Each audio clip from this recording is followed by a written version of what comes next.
सो नमस्कार, once again welcome. Last हमने जो टॉपिक पे बात की थी वो बात की थी DGCA and ministry of civil aviation के टॉपिक पर। उनके फंक्शंस देखे थे, डिफरेंस देखा था। आज हम बात करने वाले एक अनदर इम्पॉर्टेंट टॉपिक पर जो है airport authority of India. India के अंदर जितने भी एयरपोर्ट्स आते हैं these all are operated under airport authority of India. So आज की उसी के फंक्शंस के बारे में जानेंगे। वो is the head of airport authority of India, और क्या क्या फंक्शंस होते हैं, कितने एयरपोर्ट्स आते हैं, इंटरनेशनल कितने हैं, डोमेस्टिक कितने हैं जो एयरपोर्ट अथॉरिटी ऑपरेट करता है। बाकी एयरपोर्ट अथॉरिटी की इसके अलावा क्या क्या करता है एयरपोर्ट अथॉरिटी ऑफ इंडिया, तो इस बारे में आज हम डिस्कस करने वाले हैं। So without wasting time video start करते हैं। नमस्कार, वंस अगेन मेरा नाम आरती है और आज हम बात करेंगे एयरपोर्ट अथॉरिटी ऑफ इंडिया के बारे में। सो थोड़ा सा एक ब्रीफ ले लेते हैं, शुरू करते हैं। सो जैसे कि आप देख सकते हैं, बेसिकली जो एयरपोर्ट अथॉरिटी ऑफ इंडिया है वो क्या है, इंडस्ट्री, किस इंडस्ट्री से बिलोंग करता है, तो ये airport construction and maintenance industry से बिलोंग करता है। इसके अलावा जो ये ये इस्टेब्लिशमेंट हुई थी 1 अप्रैल 1995। दैट मीन्स अभी तक इसको 28 साल पूरे हो चुके हैं। हेडक्वार्टर कहाँ है, हेडक्वार्टर की हम बात करें तो राजीव गांधी भवन जो कि सफदरजंग एयरपोर्ट में है, न्यू दिल्ली। चेयरमैन है श्री संजीव कुमार जी। इसके जो एक्स ऑफिशियो है वो है मिस्टर विक्रम देव दत्त जी, जो कि एक डीजीसीए एक्स ऑफिसर है। इसके अलावा जो एयरपोर्ट अथॉरिटी ऑफ इंडिया है उसके प्रोडक्ट्स, मतलब सर्विसेज क्या क्या प्रोवाइड करता है, तो वो सर्विसेज प्रोवाइड जो करता है वो है एयरपोर्ट मैनेजमेंट, इसके अलावा एयर नेविगेशन सर्विसेज, और जो इसके ऑनर है वो है मौका हमने कल बात की थी, मिनिस्ट्री ऑफ सिविल एविएशन। सो ये छोटा सा ब्रीफ है, बाकी अब हम डिटेल में पढ़ेंगे कि एयरपोर्ट अथॉरिटी ऑफ इंडिया के अंदर क्या होता है। सो जो नंबर 1 फर्स्ट पॉइंट है वो है कि it is a statutory body under the ownership of MoCA and government of India.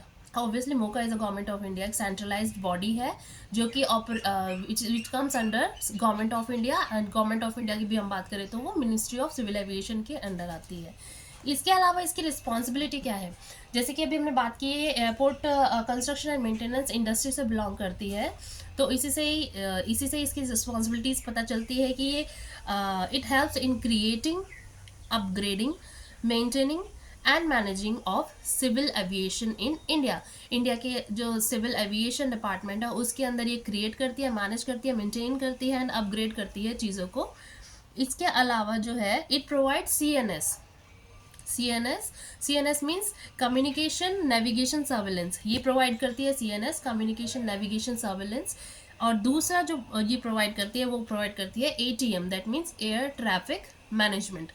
ये दो सर्विसेज एयरपोर्ट अथॉरिटी प्रोवाइड करती है all over the Indian air space और ओवरसीज जो एरियाज हैं हमारे, उन सब में एयरपोर्ट अथॉरिटी दो तरह की सर्विसेज प्रोवाइड करते हैं, ATM and CNS, communication navigation services and air traffic management. इसके अलावा कितने एयरपोर्ट्स इसके अंदर आते हैं, तो बात करते हैं। इसके अंदर 137 टोटल एयरपोर्ट ऑपरेट करता है एयरपोर्ट अथॉरिटी ऑफ इंडिया, जिसके अंदर इंटरनेशनल की मैं बात करूँ तो जो इंटरनेशनल है वो है 34 एयरपोर्ट्स। कस्टम एयरपोर्ट्स भी अलग से है जो कि है 10 कस्टम एयरपोर्ट्स है इसके खुद के। 11 जो है वो डोमेस्टिक एयरपोर्ट्स है, सॉरी नॉट 11, 81 जो है वो डोमेस्टिक एयरपोर्ट्स है, एंड 23 जो सिविल एनक्लेव्स में है, एयर डिफेंस एयरफील्ड्स में यूज़ किए जाते हैं। तो टोटल जो है 137 एयरपोर्ट्स आते हैं under airport authority of India. इसके अलावा इसका एक और फंक्शन क्या है, airport authority of India has ground installation act at all airports and 25 other locations to ensure safety of aircraft operations। Airport authority of India जो है वो ग्राउंड इंस्टॉलेशन किया हुआ, ground installation in the sense कि जब flight depart करती है, departure and arrival के टाइम जो ILS इंस्ट्रूमेंट लैंडिंग सिस्टम्स होते हैं वो ग्राउंड इंस्टॉलेशंस में किए जाते हैं, तो वो भी जो है वो एयरपोर्ट अथॉरिटी देखता है। इसके अलावा 25 और लोकेशंस पे इन्होंने किया हुआ है to ensure the safety of aircraft operations जितना हो सके उतना सेफ हो, इस वजह से इन्होंने ग्राउंड इंस्टॉलेशंस किया हुआ है हर एक एयरपोर्ट पर। सो अगर नेक्स्ट फंक्शन की हम बात करें तो नेक्स्ट फंक्शन है cover all major air roots.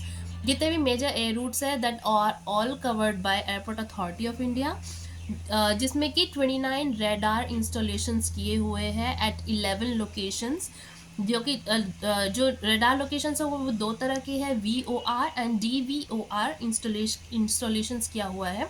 अब VOR एंड DVOR क्या होता है तो बात करते हैं। सो VOR का मतलब है very high frequency omni directional range, और DVOR का मतलब है Doppler very high frequency omni directional range.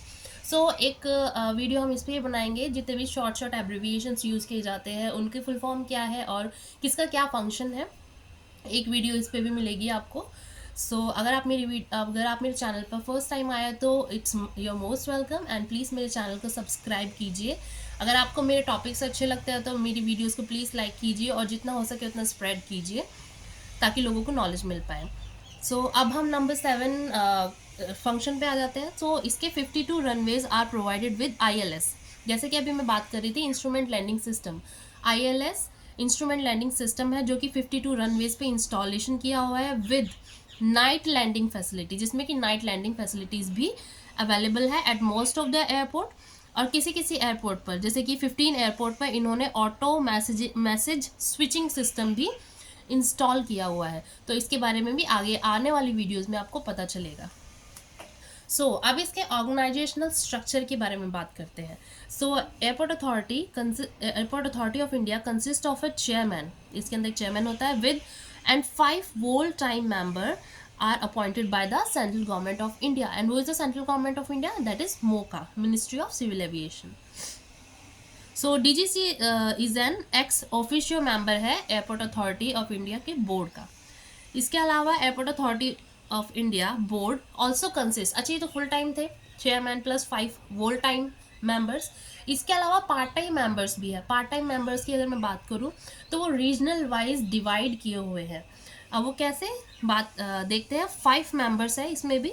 5 में कौन सा है, eastern regional headquarter, western regional headquarter, फिर एक नॉर्दर्न रीजन में जो कि दिल्ली NCR में आ गया।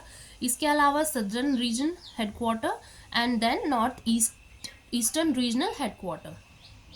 ठीक है, अभी कहाँ कहाँ किस किस लोकेशन पे है वो जानते हैं। ईस्टर्न रीजनल हेडक्वार्टर जो है वो है कैलकाटा वेस्ट बंगाल में। जो वेस्टर्न रीजनल हेडक्वार्टर है वो है मुंबई महाराष्ट्र में। जो नॉर्दर्न रीजन हेडक्वार्टर है वो तो दिल्ली में ही है। इसके अलावा सदर्न रीजनल हेडक्वार्टर जो है वो चेन्नई तमिलनाडु में है, and north eastern regional headquarter जो है वो गुवाहाटी में है। ये तो हो गए रीजनल बेस्ड जो इन्होंने सेग्रीगेशन किया हुआ है as a part time member. इसके अलावा इसके अंदर काफ़ी सारे ट्रेनिंग इंस्टीट्यूट्स भी आते हैं, including ATS air traffic ATS trainings जो होती है, ATS ट्रेनिंग प्रोग्राम्स जो होते हैं वो भी इसके अंदर इंक्लूड है। इसके अंदर 5 इंस्टीट्यूट्स इन्होंने बनाया ऑल ओवर इंडिया, जिसके अंदर वो ट्रेनिंग्स प्रोवाइड की जाती है। तो जो नंबर 1 है वो है the civil aviation training college, CATC, जो कि है प्रयागराज उत्तर प्रदेश में। जो सेकेंड इंस्टीट्यूट है इसका वो है हैदराबाद ट्रेनिंग सेंटर, HTC, जो कि है हैदराबाद तेलंगाना में।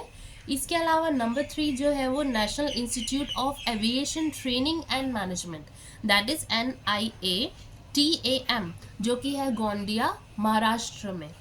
नंबर 4 जो ट्रेनिंग इंस्टीट्यूट है वो है इंडियन एविएशन एकेडमी, जो कि इटसेल्फ इज इन दिल्ली, जो कि एक जॉइंट वेंचर है of airport authority of India, DGCA and BCAS। एक नया टर्म आज मैं इंट्रोड्यूस कर रही हूँ, BCAS, bureau of civil aviation services और सिक्योरिटी। तो इसके बारे में हम नेक्स्ट वीडियो में बात करेंगे कि व्हाट इज़ BCAS, इसके क्या क्या फंक्शंस है, BCAS के अंदर क्या क्या आता है। ये भी बहुत इंटरेस्टिंग टॉपिक होने वाला है, तो प्लीज़ मेरी वीडियोस पे बने रहिएगा कंटिन्यू। मैं बैक टू बैक आपके लिए और भी अच्छे अच्छे इंटरेस्टिंग वीडियोस लेकर आती रहूँगी।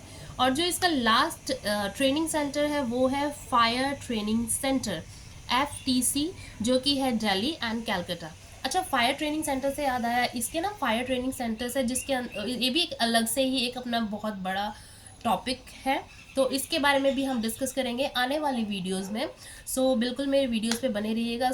आज का टॉपिक ये था airport authority of India. I hope आपको अच्छा लगा होगा और नॉलेज मिली होगी कि airport authority of India exactly क्या है, उसके अंदर कितने एयरपोर्ट्स आते हैं, उसका फंक्शन क्या है, किस किस बिहाफ पे वो कितने मेंबर्स होते हैं, बोर्ड मेंबर्स कितने होते हैं, और किस किस बिहाफ पे फुल टाइम कौन सा होता है, पार्ट टाइम कौन सा होता है, और इसके ट्रेनिंग इंस्टीट्यूट्स क्या क्या है। सो ये थी एक छोटी सी वीडियो, आई होप आपको अच्छी लगी होगी। और जो बहुत जल्दी, जैसे कि अभी मैंने बताया, BCS के बारे में हम नेक्स्ट वीडियो में डिस्कस करने वाले हैं, तो मेरे चैनल को प्लीज़ सब्सक्राइब कीजिए, मेरे वीडियोस को लाइक कीजिए, एंड जितना हो सके प्लीज़ इसको स्प्रेड कीजिए ताकि लोगों को इसके बारे में नॉलेज मिल सके जिनको इसकी रिक्वायरमेंट है। सो आज के लिए मैं यही पॉज करती हूँ। मिलते हैं नेक्स्ट वीडियो में बहुत जल्द। सो वंस अगेन नमस्कार and thank you so much.